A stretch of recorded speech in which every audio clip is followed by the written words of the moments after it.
नमस्कार दोस्तों।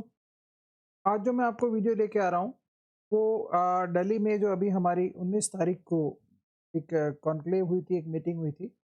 डाग जितेंद्र डागर सर ने उसमें पूरा का पूरा एक मूवी है 300 स्पार्टन्स के नाम से, उसके ऊपर एक पूरा नेटवर्किंग का बेसिक्स को क्लियर किया। मित्रों, बहुत ही शानदार सेमिनार रहा, जिसमें बहुत ही सटीक, सत्य और क्लियर पॉइंट्स रखे गए। नेटवर्किंग आप कर रहे हैं या नए ज्वाइन किए हैं, तो ये अच्छी तरह हम सबको मालूम है कि नेटवर्किंग का इतिहास और वर्तमान क्या है भारत में। जब नेटवर्किंग भारत में आई थी आज से 20-25 साल पहले, तो ये हमारे लिए पूर्ण रूप से नया कॉन्सेप्ट था और इसमें अधिकतर जो कंपनियां आई थी वो इंटरनेशनल कंपनियां आई। मैं यहाँ पे बहुत स्पष्ट बोलूँगा कि उनका जो काम करने का तरीका था वो काफ़ी क्लियर और काफ़ी साफ-सुथरा और काफ़ी सिस्टमैटिक था।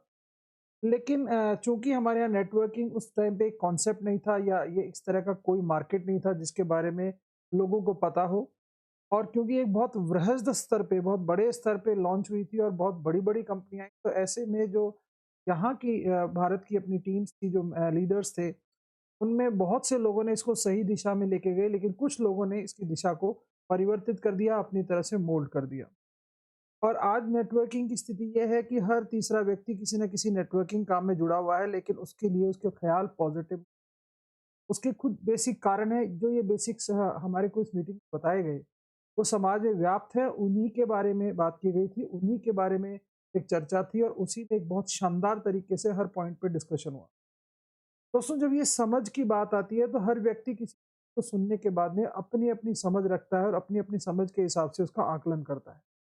इस पूरे परिदृश्य में जो मेरी समझ है, मैं उसके बारे में बात कर रहा हूँ कि मैं इस पूरे कॉन्सेप्ट में क्या सीख के आया, क्या समझ के आया और मैंने कैसा एहसास किया कि ये क्या होना चाहिए और कैसे हो रहा है।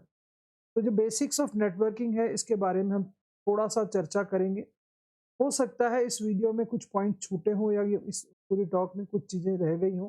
तो मेरा उद्देश्य यहाँ पर किसी तरह का ज्ञान देना या किसी तरह का लेक्चर देना नहीं है। यहाँ मेरा उद्देश्य बहुत सीधा-सादा सा है कि हमें नेटवर्किंग के ये 5 सूत्रों को बहुत विशेष रूप से ध्यान रखने की आवश्यकता है, जिसके बारे में आपसे बात कर रहा हूँ अगली आने वाली स्लाइड में। पहला तो नेटवर्किंग में देखिए, एक बहुत सिंपल सी बात जो डागर साहब ने बताई, वो ये बताई कि हमें संघर्ष करने की आदत होनी चाहिए। अगर हम कंफर्ट ज़ोन में रह करके या कंफर्टेबल वे में नेटवर्किंग करना चाहते हैं, तो हम अपने जीवन में कभी सफल नहीं हो सकते, क्योंकि स्ट्रगल अगर जितना ज़्यादा होगा, उतना ही ज़्यादा हम नेटवर्किंग को सीख पाएँगे, नेटवर्किंग के कॉन्सेप्ट को सीख पाएँगे।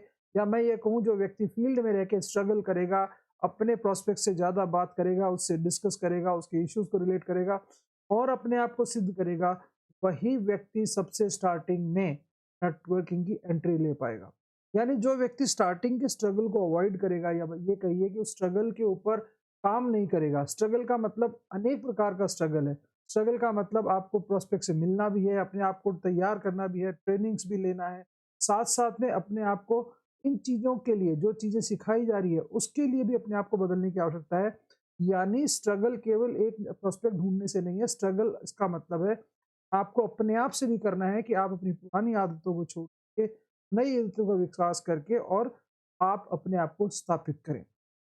दूसरा पॉइंट जो बहुत ही अच्छे तरीके से उन्होंने बताया कि हर व्यक्ति एक मोटिवेशन फैक्टर के साथ काम करता है। तो आपको अपने इस पूरी टीम नेटवर्क में, चाहे अपलाइन है, चाहे डाउनलाइन है, चाहे क्रॉस लाइन है, एक दूसरे को मोटिवेट करना है। क्योंकि मोटिवेशन एक ऐसा पार्ट है जिसके अंदर किसी तरह का कोई दूसरा फैक्टर काम नहीं करता है। आपका खुद का एक्स फैक्टर डिसाइड करता है कि मुझे अपने काम को लेकर के कितना इन्वॉल्व होना है, कितना उस पे सशक्त रहना है, कितना उसके ऊपर अपने आप को जागृत करना है। और जब आप मोटिवेट होते हैं, तो आप सीखने के लिए तैयार होते हैं, सिखाने के लिए तैयार होते हैं, आप अपने आप को लर्न अनलर्न करते हैं। और मोटिवेटेड व्यक्ति एक अच्छी टीम का निर्माण करता है।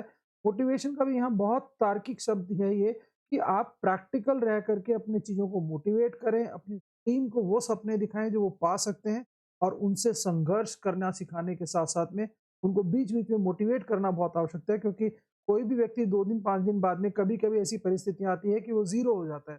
तो उसको वापस रिचार्ज करने की आवश्यकता है, वापस उसको री-एनर्जाइज़ करने की आवश्यकता है। और जो द रीजनाइन हमारा जो कॉन्सेप्ट है, वो तो इस बात को कहता भी है, बहुत स्पष्ट बोलता है कि अपने आप को री-एनर्जाइज़ कीजिए, अपने आप को रीथिंक करिए, आप आपको रीलर्न के मोड पे डालिए। तो ये मोटिवेट करना भी इसका एक बहुत इम्पोर्टेंट पार्ट आता है। तीसरी चीज़ जो यहाँ हमें उस ट्रेनिंग में सिखाई गई थी कि ये बहुत इम्पोर्टेंट है। देखिए दोस्तों, नेटवर्किंग के अंदर आपकी एक टीम होती है। अब उस टीम में आप व्यक्ति से व्यक्ति का संबंध होता है, तो आप जो व्यक्ति सिलेक्ट कर रहे हैं, आप अपने नीचे जो टीम बना रहे हैं, वो कैसे लोगों की टीम बना रहे हैं। आप अगर चयन करते हैं और उसमें आप नेगेटिव लोग इकट्ठे कर लेते हैं, तो निश्चित रूप से वो व्यक्ति आपके पतन का कारण बन सकता है, आपके नेटवर्क के एम्पायर को बर्बाद कर सकता है। इसलिए यहाँ बहुत सभ्य सी बात है कि इसमें आप कंज्यूमर एक चयन हो सकता है, रिटेलर एक चयन हो सकता है, लीडर एक चयन हो सकता है। तो ये आवश्यक नहीं कि जो रिटेलर है वो लीडर भी हो, जो लीडर है वो कंज्यूमर भी हो। कहने का अर्थ ये है कि आपका जो चयन है वो तरीके से होना चाहिए, प्रॉपर होना चाहिए। दूसरा, चयन की जो प्रोसेस है वो भी पारदर्शी हो, वो भी क्लियर हो, वो भी सिस्टमैटिक हो। लालच में जल्दी प्रमोशन के लिए या जल्दी सेल्स के लिए, जल्दी टारगेट अचीव करने के लिए आप गलत लोगों का साथ ले लेते हैं, गलत प्रक्रियाओं को अपना लेते हैं, आपका गलत सोर्स हो जाता है। सोर्स गलत का मतलब यहाँ बहुत सीधा-सा है कि आपके प्रोडक्ट को आपने यूज़ किया नहीं और दावा कर देते हैं कि वो बेहतरीन प्रोडक्ट है। और हमारा प्रोस्पेक्ट पूछता है कि ये प्रोडक्ट मैंने यूज़ किया, मुझे ये फ़ील हुआ, और ऐसे में हम उसको झूठ बोलते हैं, हमारा सोर्स प्रॉपर नहीं है। इसी तरीके से सिलेक्शन में हमारी ट्रेनिंग भी बहुत इंपॉर्टेंट पार्ट करती है। आप पूरा कंटेंट जो ले रहे हैं उसको प्रॉपर वे में, प्रॉपर चैनल से सेलेक्ट करें, एब्ज़ॉर्ब करें और उसको वापस बताएँ, सीखें। जैसे ये वीडियो में मैं बना रहा हूँ, तो ये एक सोर्स है, इस सोर्स का प्रॉपर सिलेक्शन होना ज़रूरी है। वीडियो जो बनाए जा रहे हैं उनका फॉर्मेट बिल्कुल सही होना चाहिए। शब्द चाहे कम हो लेकिन वो बहुत स्पष्ट हों। आपका सिलेक्शन प्रोसेस भी बेहतरीन होना चाहिए। फिर आता है, देखिए, ये नेटवर्किंग में एक अपलाइन होती है, एक डाउनलाइन होती है, बेसिक कॉन्सेप्ट है। लेकिन अक्सर देखा है कि डाउनलाइन अपने आप को स्वपोषित न करके और अपनी अपलाइन पे आश्रित हो जाती है। मैं बहुत स्पष्ट बोलूँगा यहाँ पर कि जो डाउनलाइन है उसको अपने अपलाइन के खर्चों को वहन करना चाहिए, गलत प्रथा भी नहीं बनानी है। और मान लीजिए वो खर्चे वहन नहीं कर सकते हैं तो कम से कम कंट्रीब्यूशन ज़रूर करें। अगर हम 5 जने मिलके कहीं जा रहे हैं और हमारा ₹1000 का एक्सपेंस आ रहा है, तो बिल्कुल निश्चित सी बात है कि वो ₹200 हम ज़रूर कंट्रीब्यूट करें, क्योंकि अपलाइन के लिए एक व्यक्ति नहीं है। आप मान लीजिए उनकी टीम 500 है, लेकिन आपका अपलाइन एक ही होगा। ऐसी कंडीशन में आपका जो शेयर है वो बहुत कम आने वाला है, लेकिन अपलाइन का जो शेयर है वो बहुत बड़ा आने वाला है। और प्रथा बनी हुई है या हमारी समझ बनी हुई है या हमने एक मानसिकता बना ली है कि अपलाइन तो कमा रहा है। मित्रों, ये ध्यान रखिएगा, अपलाइन कमा नहीं रहा है। बेसिकली वो आपको ट्रेन करने में, सब चीज़ों को करने में अपना समय, धन, मन सब दे रहा है। ऐसे में कम से कम हम ये ज़रूर करें कि जो आर्थिक खर्चे आते हैं, जिसको हम खर्चों का नाम बोलते हैं, कहीं जाना है, कहीं रुकना है, कहीं खाना है या कोई और खर्चे हैं, उसको हम कंट्रीब्यूट कर लें। और बेहतर होगा अगर हमारी टीम अच्छी है, हमारा मनोस्तर अच्छा है, तो हम हमारे अपलाइन को स्पॉन्सर भी कर सकते हैं। क्योंकि ये एक सम्मान होता है जो आप अपने अपलाइन को देते हो। आपका ₹10 का कंट्रीब्यूशन है और मान लीजिए आपकी टीम में 500 लोग हैं, तो आप सोचिए 5000 का कंट्रीब्यूशन हुआ। 5000 में बहुत आराम से अपनी अपलाइन को आप कंट्रीब्यूट कर सकते हैं, उसको आप बहुत अच्छे से स्पॉन्सर कर सकते हैं।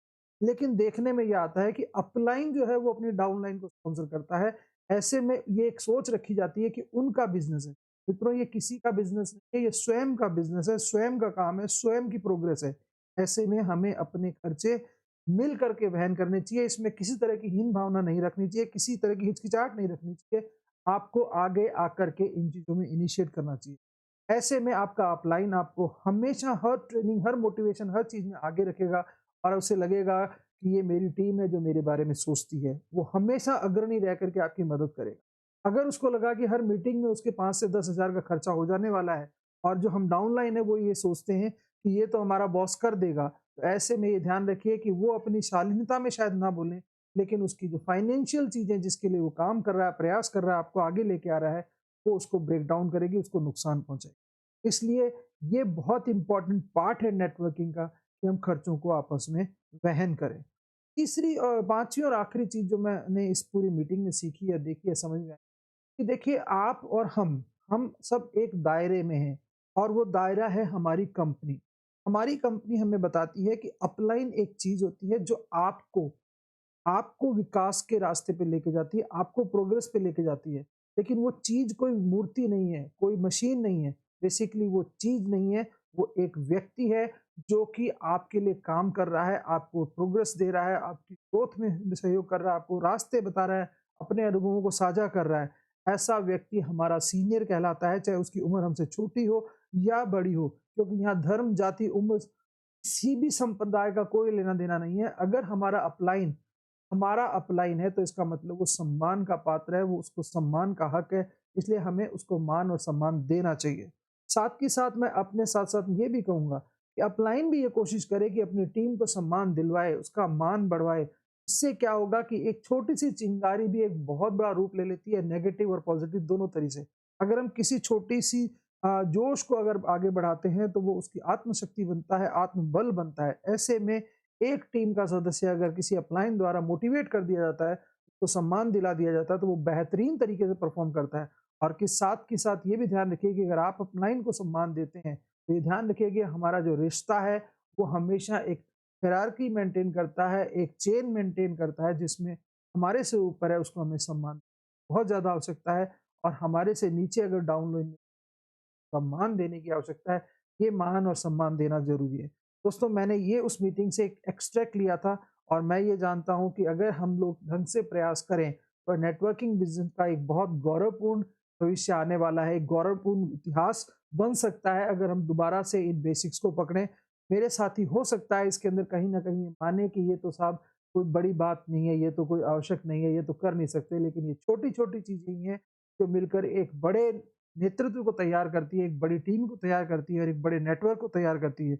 और ये छोटी नहीं है अपने आप में, ये बहुत मजबूत चीज़ है, जिसको मैं कहता हूँ नेटवर्किंग का कोर है ये। तो अगर हमें बेसिक्स ऑफ नेटवर्किंग समझना है, तो हमें इनका रिस्पेक्ट करना पड़ेगा दोस्तों।